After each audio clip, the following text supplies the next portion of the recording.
so'rayapman-da. Jonli efir. Qizim she'rini so'rayapti. Men qizim she'ri ancha qiyin narsa-da. O'sha obrazda o'qimasangiz bo'lmaydi. Bitta she'r so'rashdi adashmasam. Ana onamga olib bordim to'rtta gulchani. Gulchani bolangga olib bordim. Bu she'rni muallifi nimada? Kim? Chimyonlik Obid aka Jo'rayev degan inson. Alloh rahmatsin o'tib ketishdi. Shuni haqiqatlarga ham duo qilib qo'yasizlar.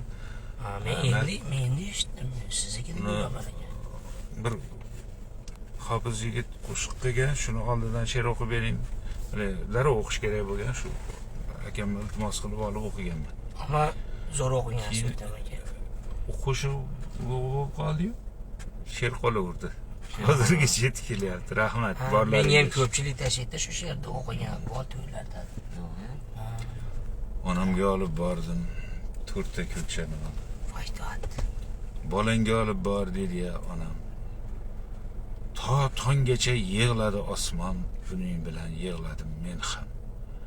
Ko'zlariga tikildim qarab, bu ko'zlarda turardim o'zim, sochidagi qormidi yorab, qayerlarda edi-ya ko'zim.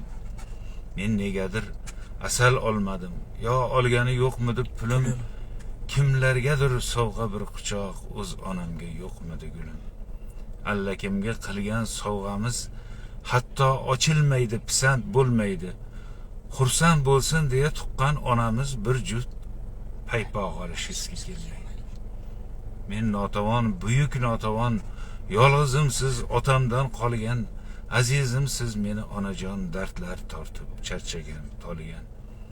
Opa ukalardek kechirdik hayot. Xuddi opamdayin ahvol so'raman. Siz meni volidam, onamsiz hayhot. Men sizni juda yaxshi ko'raman.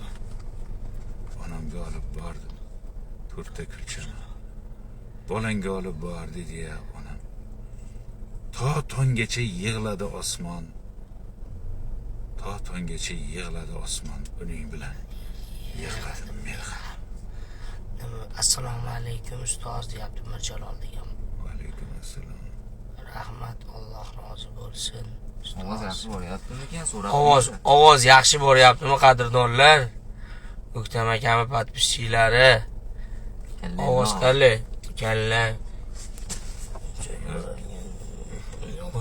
Mana ikkovlari, mana Ibrohimjon mana.